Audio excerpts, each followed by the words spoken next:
ఒక పంచాయతీరాజ్ గ్రామీణాభివృద్ధి మరియు ఐటీ ఎలక్ట్రానిక్స్ మంత్రిగా ఆంధ్ర రాష్ట్రానికి నేను సేవ చేశాను. నేను గర్వంగా చెప్పగలుగుతున్నా.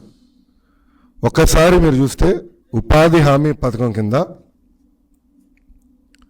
మ్యాక్సిమం నిధులు భారతదేశంలోని ఏ రాష్ట్రానికి రాని నిధులు ఆంధ్ర రాష్ట్రానికి ఆనాడు మేము తీసుకొచ్చాం. అంతేకాకుండా మీరు ఇంకో పక్కన చూస్తే 25,000 కిలోమీటర్లు సీసీ రోడ్ వేసాం, మరుగుదొడ్లు కట్టాం, పంచాయతీ భవనాలు కట్టాం, శ్మశానాలకి ప్రహరీ గోడలు కట్టాం. ఎప్పుడు లేని విధంగా గ్రామాలను మేము అభివృద్ధి చేశాం. ఎల్ఈడి వీధి దీపాలు ఏర్పాటు చేశాం.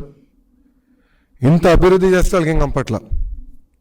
ఇంకో పక్కన మీరు చూస్తే దాదాపు 53 అవార్డులు, దేశ అంతర్జాతీయ అవార్డులు కూడా నేను తీసుకొచ్చాను. ఒకటి ఈ 4 డిపార్ట్మెంట్లకి. ఇన్ని అవార్డులు తీసుకొచ్చిన వ్యక్తిని ఇట్లా అవమానించే విధంగా మారుతున్నారు. ఇది ఎంతవరకు న్యాయమని నేను అడుగుతున్నా.